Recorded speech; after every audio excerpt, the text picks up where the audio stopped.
All right. Thanks for watching, and I guess I'll see you next year for the next episode of the history of the Tampa Bay Rays. Bye!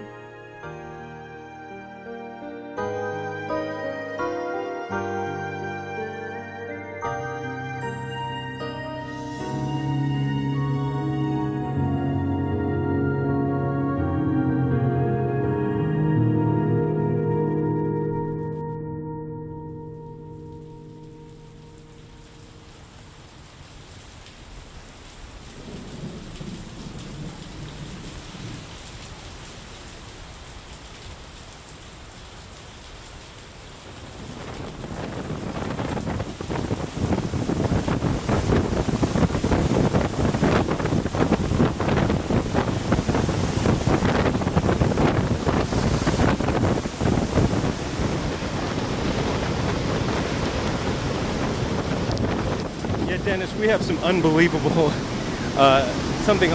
show you. This is Tropicana Field.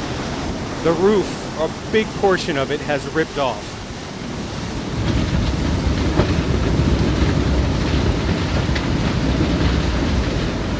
As you can see, the Trop is now almost entirely without a roof.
Here to stay. The words Rays fans have been waiting to hear for forever now. But finally, with salvation around the corner, this franchise is struck with divine wrath. Only the Rays, I suppose. But one thing's for sure. The only thing that's here to stay is incompetence.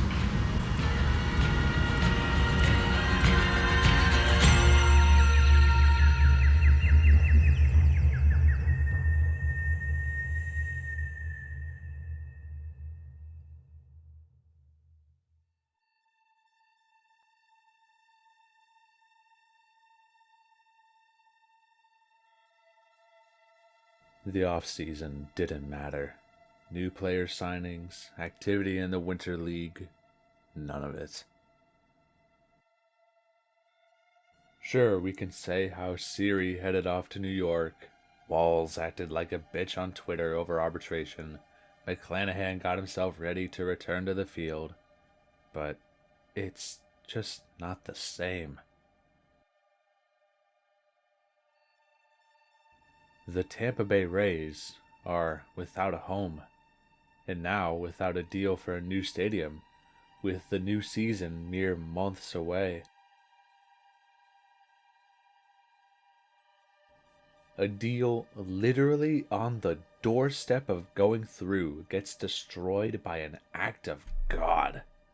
Ugh, just our luck, huh?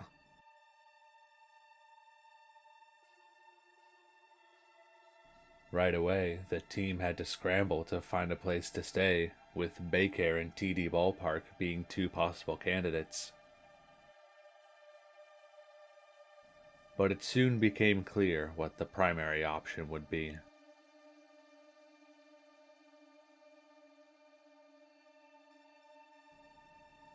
For years, fans and council members had been fighting to get the Rays to Hillsborough, claiming it would lead to higher attendance. Well, in a funny way, they would get their wish, as on November 14th, the decision became final.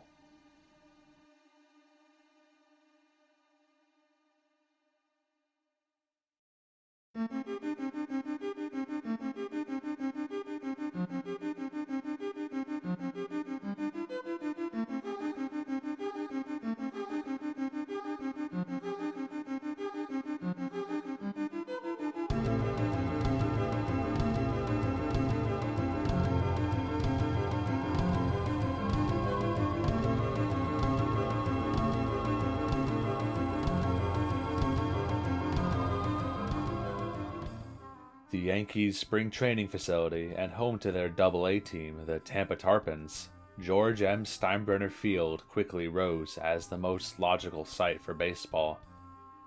Right off Dale Mabry and next to Raymond James, it sits mere minutes away from downtown. Sure, it only has a capacity of around 10,000, and being an outdoor stadium, the fans will be exposed to the elements. But it's in Tampa. Something that many thought would never happen, even if the circumstances that led to this moment were disastrous to say the least. Nonetheless, the city was obligated to fix the Trop, getting it ready for 2026. So in the meantime, the Rays will feel the heat for the first time. They had the promise of a hopeful campaign, with Junior coming into his first full season. He'd spent the winter raking in the Dominican League, proving once again why he's the new face of the franchise. McClanahan is back and looking healthy, and he's lined up to be the opening day start. Never mind. It's okay, it's surely just a minor setback, right? They even have a new face at shortstop, Ha-Seong Kim from San Diego, who will be getting paid $14 million to recover from shoulder surgery. But he's coming back in May, right? Yes, the future may be uncertain, with no stadium deal and groups swarming to once again buy the team. Nashville, Orlando, some other Tampa-based group, and the cries for Stu to sell hovering over the team like a thundercloud before opening day. But right here, right now, The Rays are playing outdoor baseball in Tampa, and that's all that matters.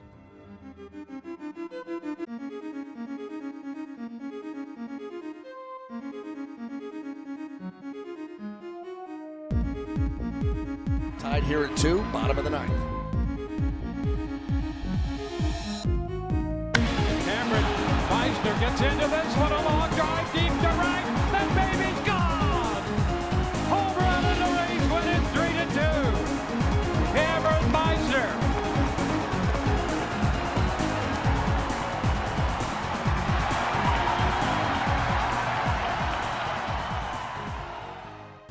The 2025 Rays got off the ground running, with 4 wins in 6 games in their first homestand at Steinbrenner. Cameron Meisner, the guy who walked it off on his big league debut, would settle in as a good outfield depth piece. Jake Mangum would do much the same, as he racked up 8 hits in the series against Pittsburgh. Even Curtis Mead was putting up good numbers, along with the other big acquisition, Danny Jansen, who continued the carousel of Rays catchers. But nobody showed more promise than Jonathan Aranda, a man who made his debut all the way back in 2022, but has struggled to adjust to major league pitching. But in 2025, that kid from Tijuana would jump out to a hot start, hitting .382 in his first 20 games.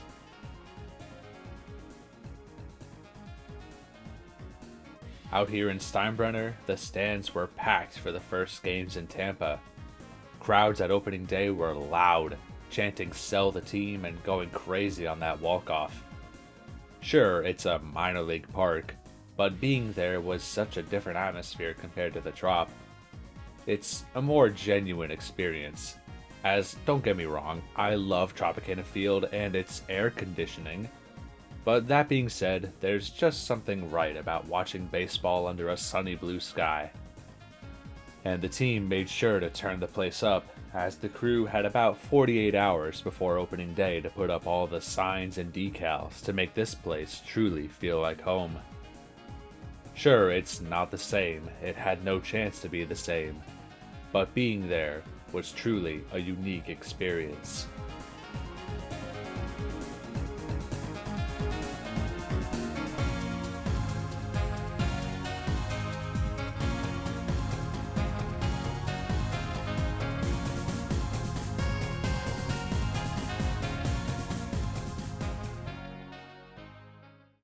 However, there were definitely some growing pains to be had, as the Rays would go on to struggle at their new digs. Dropping 2 of 3 against the Angels after coming off getting swept in Texas had them fall to 5-7, a series that would kick off a long 13-game homestand where they went 5-8. A big reason as to why were these tiny dimensions. Of course, as we all know, Yankee Stadium is a Little League park, and Steinbrenner has exactly the same layout. That, combined with strong winds comparable to Wrigley, and you have giving up 5 home runs in one game against Atlanta. There were moments when they showed promise, like blowing out the Red Sox 16-1. But then they fell right back to earth with 2 straight losses to lose the series despite outscoring them 20-9. Then the Yankees came to town, and naturally a series played in their stadium in Tampa, home to 5 million snowbirds who moved down here 50 years ago while still raving about how good New York is, resulted in a miserable outing. The funniest part has to be Walls, of all people, walking up with the bases loaded 3 times in one game, only to hit a sac fly, ground out, and hit into a double play. Absolutely hilarious. But none of that matters because Aranda would get his first big league walk-off on April 19th, capping off a comeback where they scored 4 in the 9th to tie it, and a blast in the 10th would end it. Still, they hit the road 4 games under 500, but in classic Rays fashion, they would turn it around against unlikely opponents. It started with taking back-to-back extra inning affairs against Arizona, Then against the Padres, who, by the way, were 12-1 at home at this point, the Rays just walked in and casually swept them, clawing their way back to 500. And they did it in front of Hombre Kitty! Let's go, baby! That road trip also saw the breakout of Chandler Simpson, a man not expected to come until later, but who quickly made his name known with this robbery. He's a guy not really known for his power or defense, but instead his incredible speed, running 90 feet in about 4 seconds. If anyone's a master of the infield single, it would be him.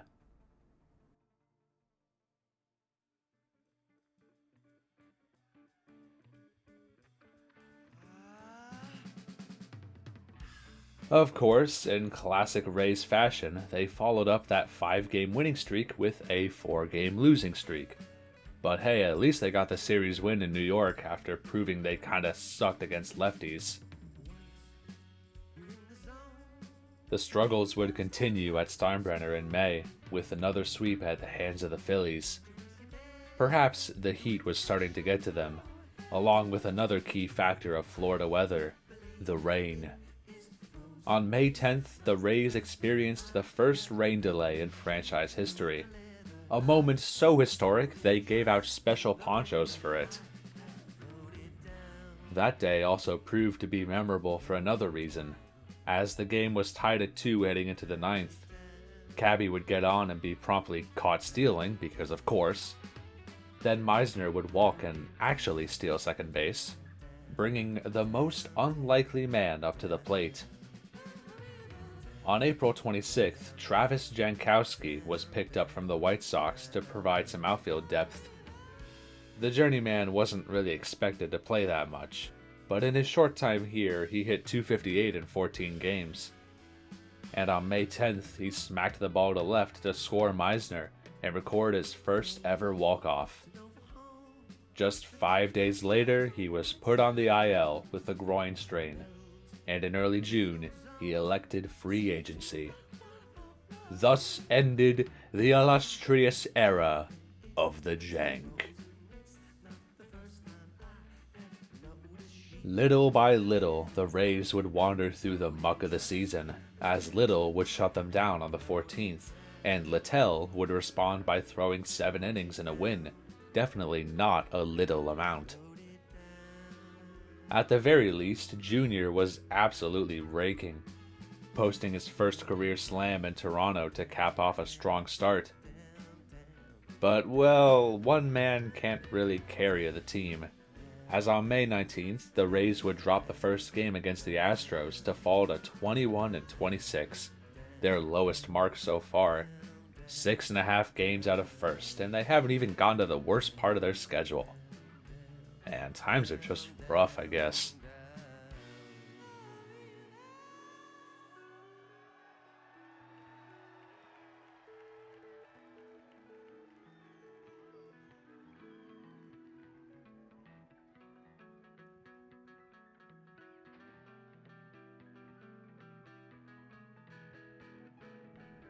Okay, well, maybe not, as they would come out the very next day and walk it off by a sac fly from Taylor Walls, and they would get the dub the next day to win the series.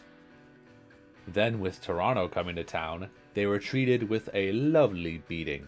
2 close wins and an absolute obliteration under the hot Florida sun. All of a sudden, the Rays are 500?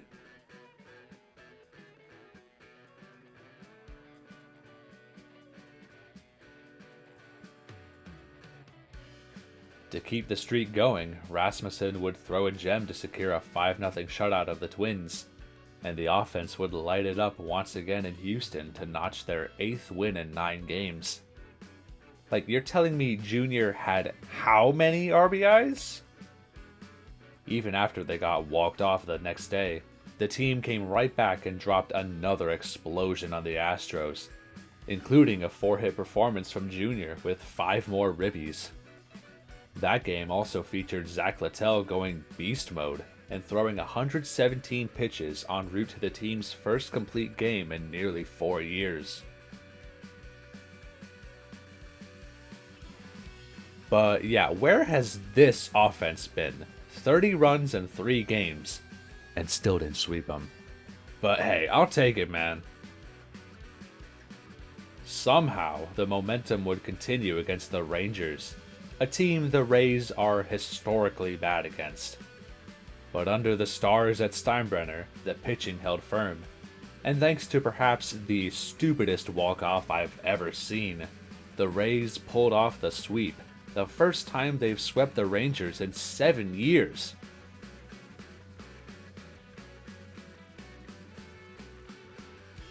On June 7th, after coming off a close win against the Marlins that got them up to 5 games over, they had a special guest in town. The greatest man to ever wear the uniform, Evan Longoria, was at Steinbrenner as the team honored his career, officially signing him to a 1-day contract to retire as a Ray. That's right! That's my fucking goal right there! Yeah! Next year, they'll retire his number, enshrining the number 3 for all time as the greatest Ray of them all.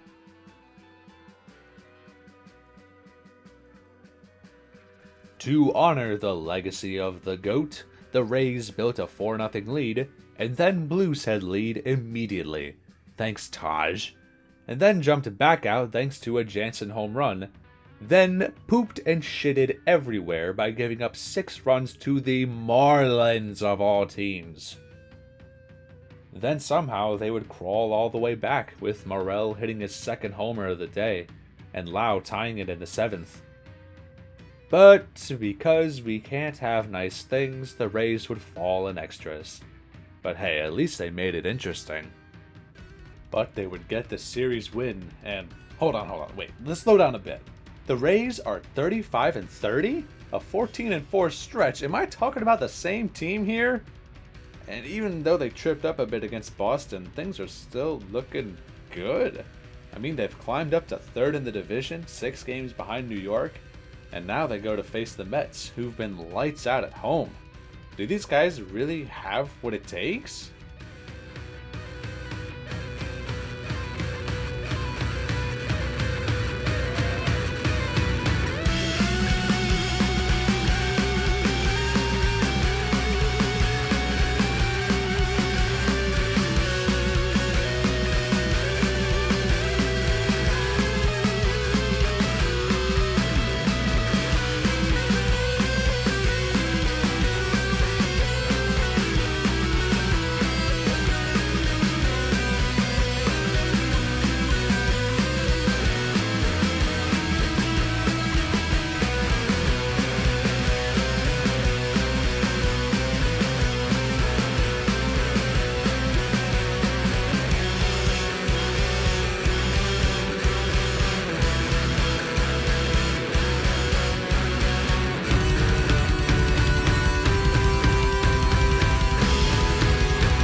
It is 9-0 Rays. Junior got my arrow. Let's fucking go!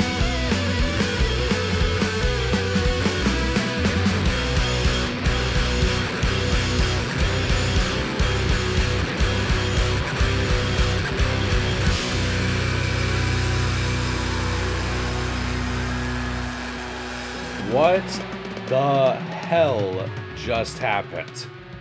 It's June 26th, and the Rays are 46-35, and are half a game out of first? Hello? Well, damn, maybe they really do like playing at Steinbrenner. I mean, they clobbered the best team in baseball, and came back from 8-0 to beat Baltimore. Though it came at the sacrifice of Hunter Biggie. Get well soon, brother. But, man, this just kind of came out of nowhere. They could take the division. I mean, the Yankees have been kind of struggling as of late. We could have playoff games at Steinbrenner? Oh, baby, the Rays are back!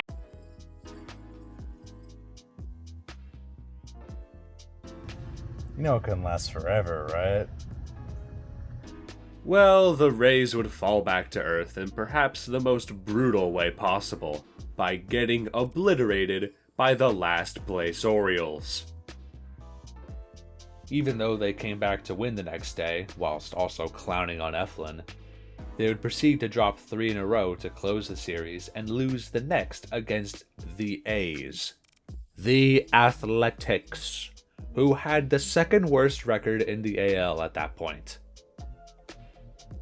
It didn't help that Junior, as good as he was also seemingly the king of grounding into double plays, as by July 2nd he had 23, well on pace to break the record set by Jim Rice for most in a season with 36.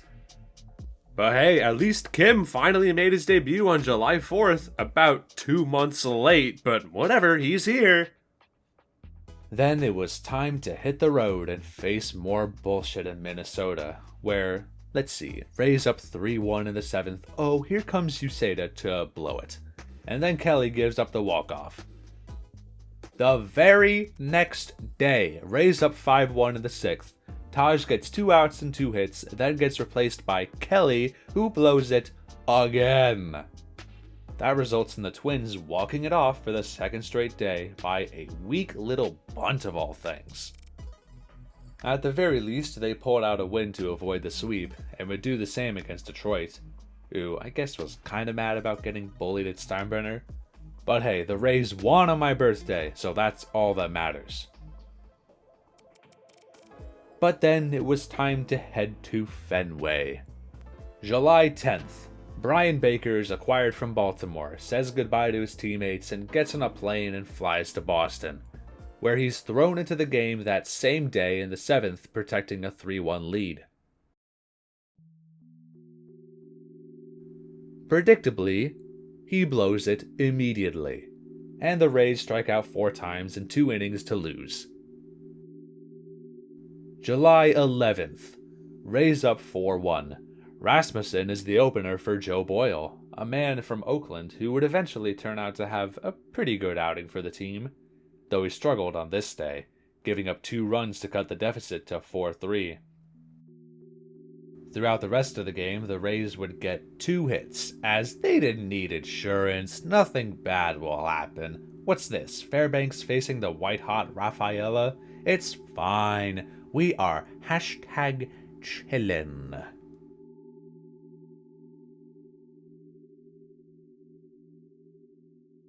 The rest of the series involved getting shut down by Garrett Crochet throwing a complete game, and the offense sputtering out to end a 4-game sweep. In the span of a little over 2 weeks, the Rays went 4-12 and fell to 50-47 to enter the All-Star break. Meanwhile, the Jays took first place? Oh, it's better than the Yankees or Red Sox.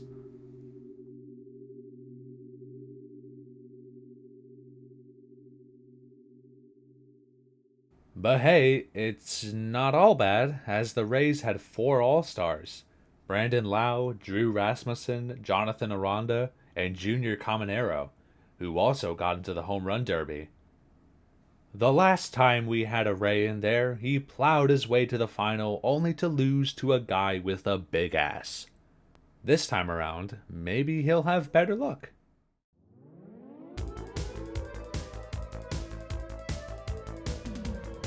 It's time.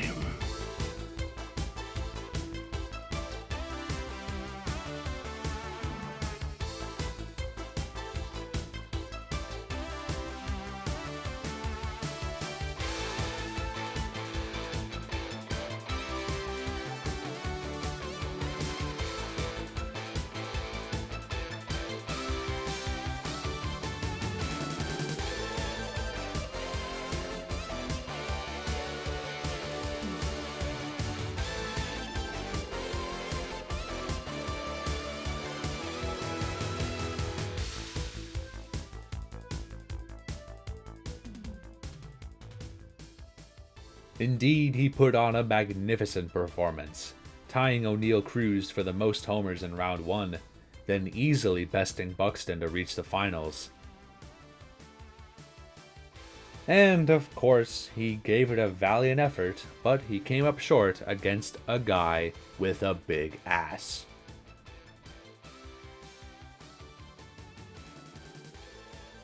But it doesn't matter, because it showed the world just how much of a stud this kid is going to be. And that's something to cherish.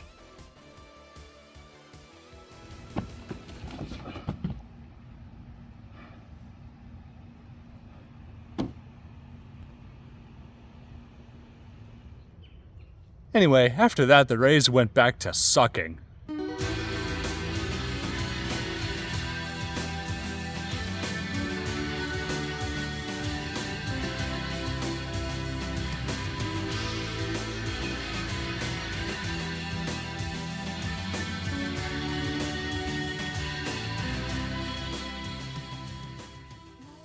Yeah, it didn't get any easier, as even though there was hope for a moment after taking 2 out of 3 against Baltimore, they went right back to shitting, including giving up a home run to Alex Jackson of all people.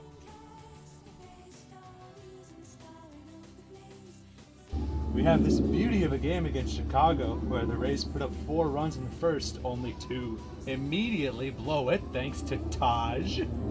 Then, after getting back up to 7-5, they gave the ball to Kevin Kelly. Man, he's been quite the victim of these, hasn't he, lately? What preceded was 11 men coming to the plate and scoring 6 runs, which basically sealed the game. How lovely.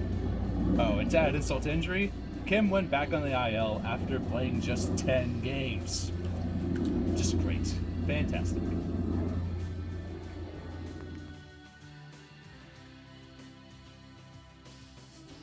Then they hit the road, and the bats died again in Cincinnati. And in New York, there were more bullpen failures. Let's see, we have a thin 1-0 lead in the 8th, and Baker would give it up. But the Rays would take it back with a clutch homer from Josh in the 9th. That allowed Fairbanks to come in and pull his signature move, blowing the save. Into the 10th, Aranda would hit a sac fly to retake the lead, but it was Uceda's turn to flip it right back. And when the Rays couldn't get anything in the 11th, it was only inevitable what happened next. Man, Kelly again? Come on. Back to back to back to back blown appearances by relievers. How epic and wholesome.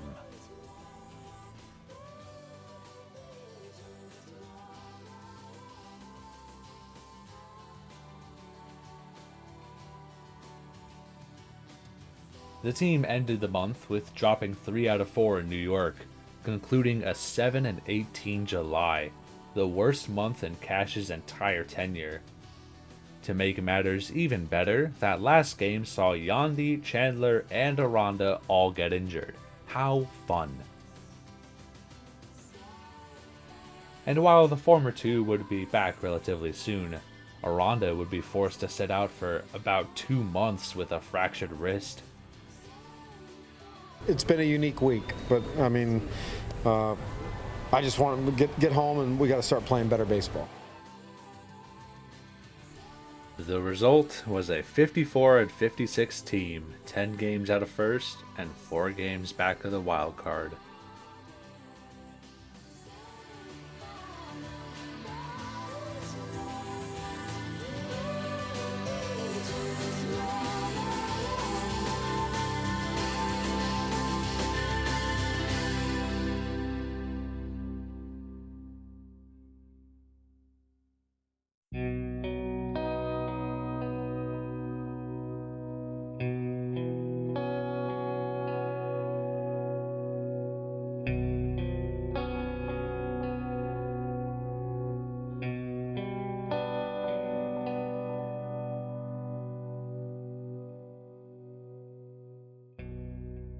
And at the deadline, the Rays did the typical thing of shifting around some smaller pieces, because tanking is for losers.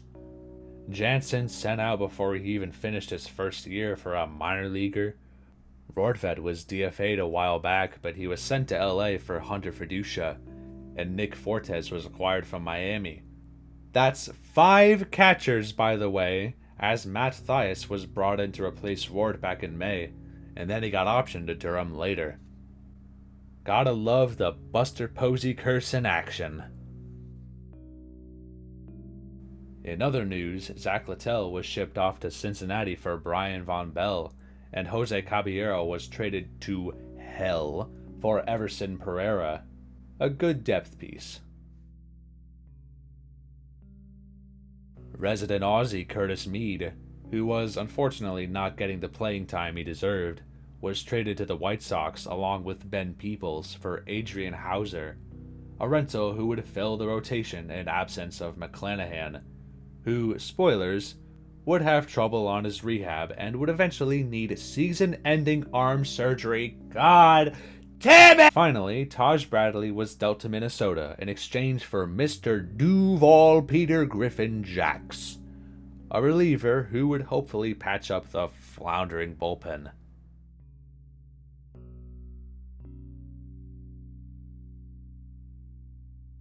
Did it get better? Kinda. They had the honor of playing the Dodgers at home, getting shut out twice and sitting under the scorching sun.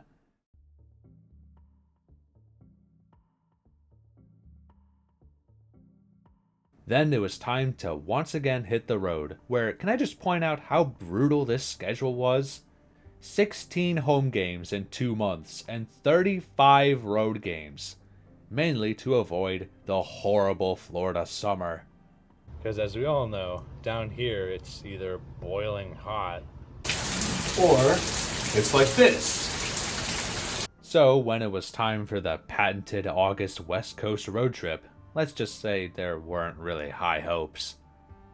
Did I care? Hell no! I flew my ass out to Anaheim to watch Hauser shit on the mound in his Rays debut and Morel strike out 4 times. That's Rays baseball, baby! But ignoring that game, the Rays actually looked fairly well out there. They would cruise to win the series, including Junior hitting his 30th homer. Over the rest of the road trip, he would hit 6 more, breaking the record for most home runs by a Rays player on a road trip. Suddenly, the prospect of 40 was looking mighty attainable. The team also saw a fun moment in San Francisco, as Bob Seymour would get the call-up, the first Bob in MLB in over 20 years. Along with Ian Seymour and Carson Seymour on the Giants, it made for a triple Seymour spectacle. They ended up going 6-6 on that trip, good when you realize they won 3 out of 4 series, but soured by a sweep at the hands of the Mariners, where good old Randy racked up 5 hits against his former team. By the end of it, they sat at 61-64, 6.5 games out of the playoffs. A double-decker shitter against the Yankees seemed to be the nail in the coffin, as they gave up 13 homers in 2 games. It also saw Kim once again go back on the IL after only playing a handful of games. Come on, man. Spoilers, he would end up getting waived just weeks later, concluding the greatest free agent signing in Rays history. $14 million, 24 games. Wowee. Another loss had them 6 games under for the first time since 2018. 7 games out of the wild card. Will!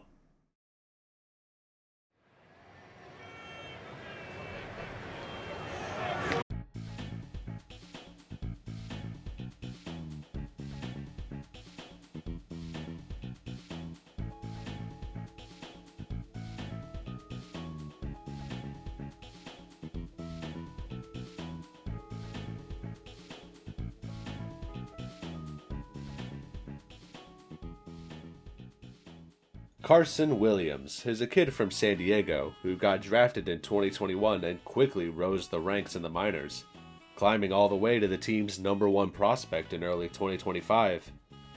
On August 22nd, he would get his chance in the bigs, although a little earlier than we expected, and he came out strong with a single and home run to notch 3 RBIs in front of his family. Quite the good first impression for what will hopefully be a franchise shortstop in the future. Although the last time this happened, he also hit a home run in his debut. Please, Carson, don't do anything stupid! As if struck by lightning, the Rays immediately went on a tear, winning 10 of their next 12, including sweeping the Mariners, who were right above them in the wildcard race. For a moment, there was some crazy thought that they might actually pull it off, as they got to within just 2 games of the last spot. But then, losing 3 out of 4 against Cleveland kinda spoiled the Cinderella run.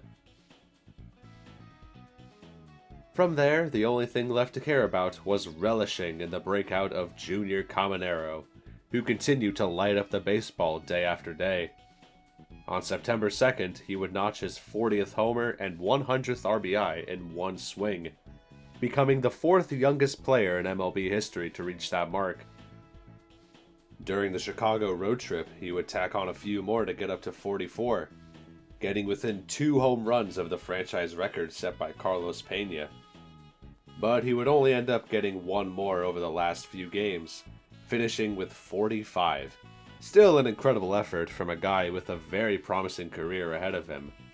Plus, even though the Rays just laid down and died against the Jays, they at least robbed the Yankees of the division title. You think because we were playing in your stadium we owe you any favors? No. People like him are what keep things exciting even in the dull years. As yeah, the Rays would ultimately crumble and lose 16 of their last 22 to fall to 77 and 85.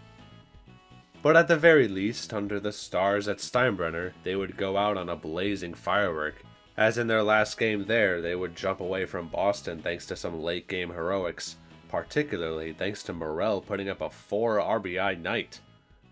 A 7-3 win clinched a 41-40 campaign at Steinbrenner, hopefully forever closing the book on a definitely unique year.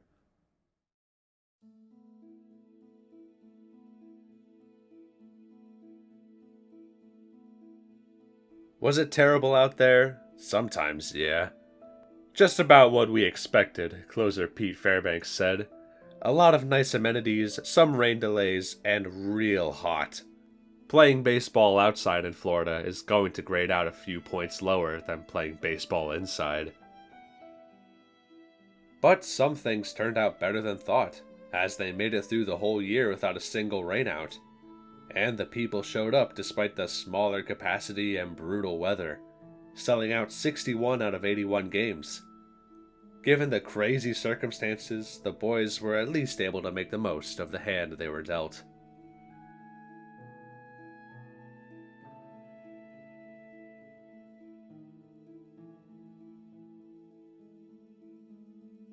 But of course, I think we can all appreciate Tropicana Field a bit more now.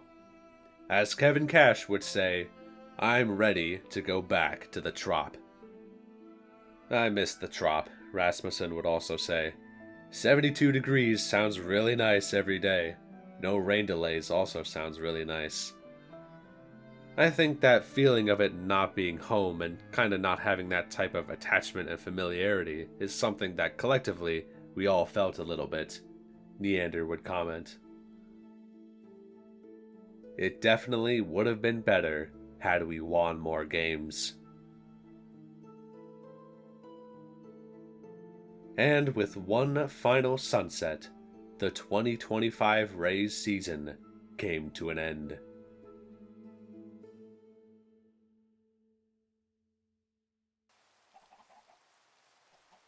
Damn, that sure was a 2025 Tampa Bay Rays season. That was depressing. So what now?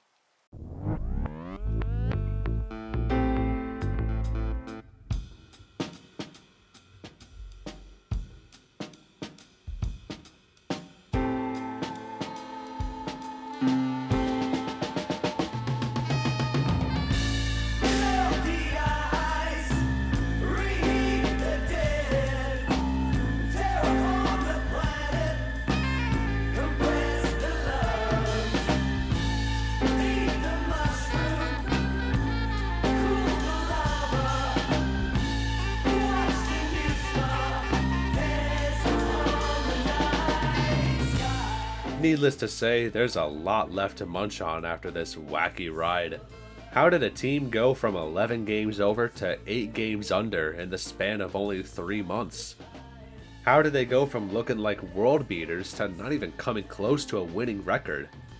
How did the Rays crumble so far to end up worse than last year?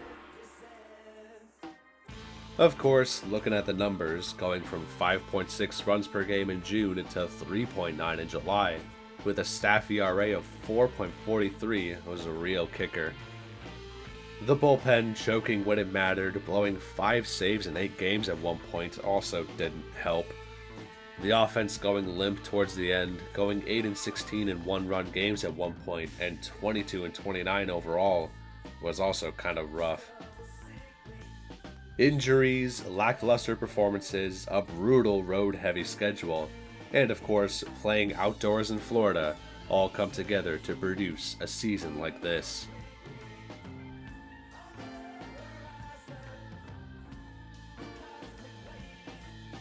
Now, of course, where do we go from here?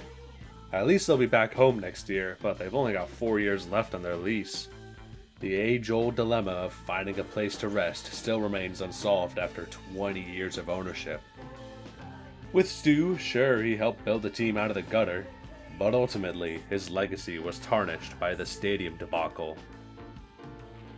Time after time of failed proposals and insane ideas, the Montreal shit being the absolute worst of it. In the end, Stu Sternberg will go down as a man who saved this team from the abyss, yet also almost plunged them into another one.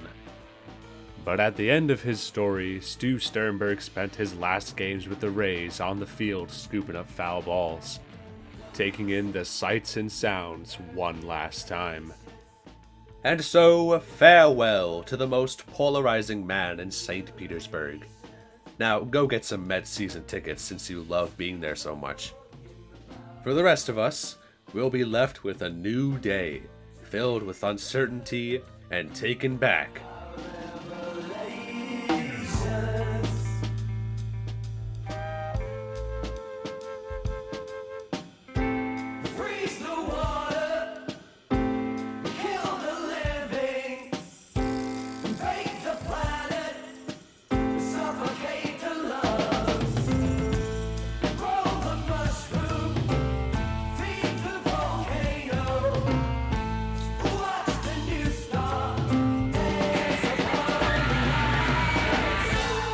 Meet Patrick Zalupski, the new primary owner of the Tampa Bay Rays.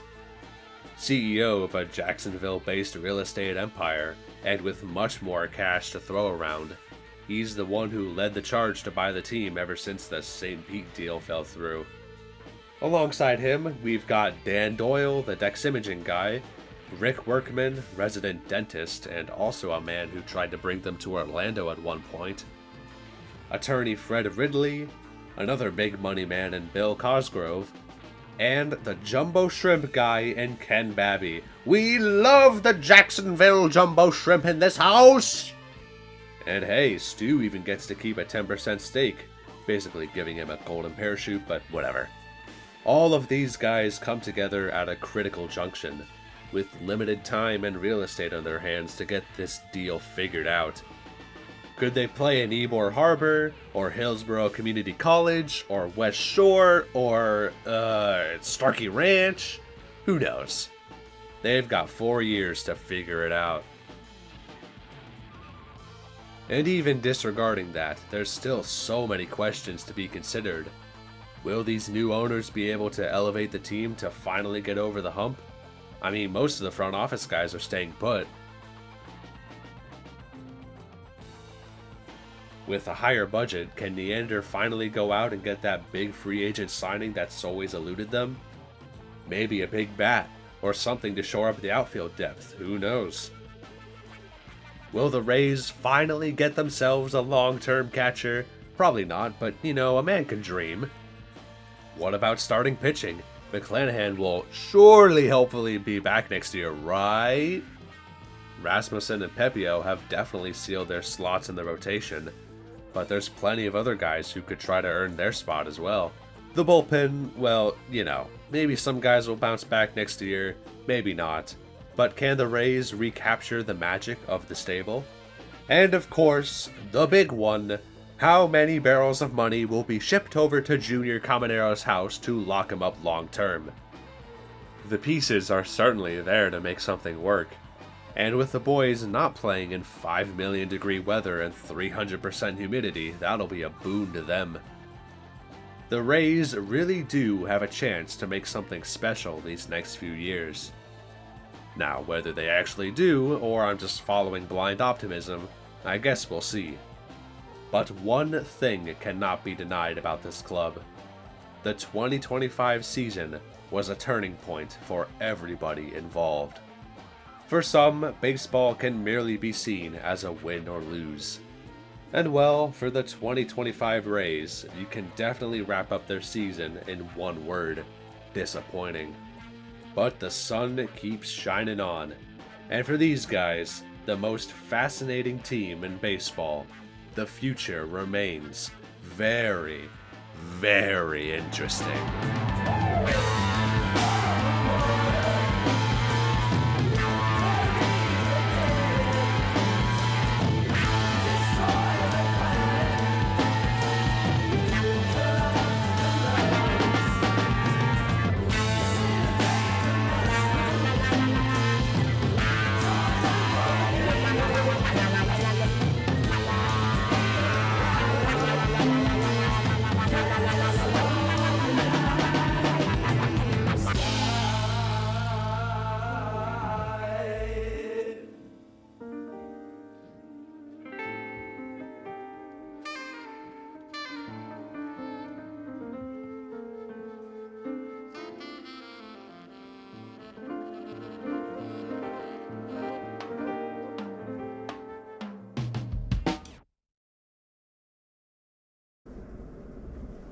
Whew.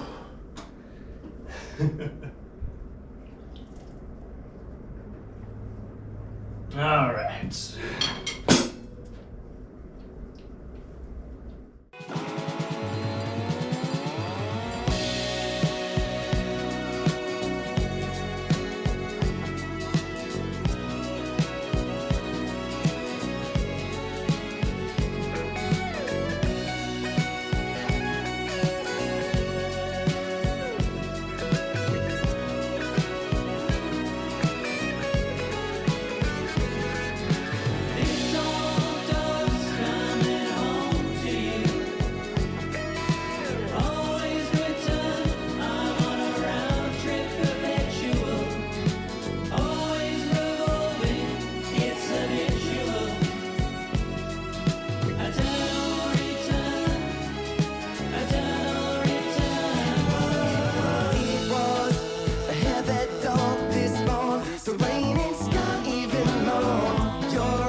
Return eternally.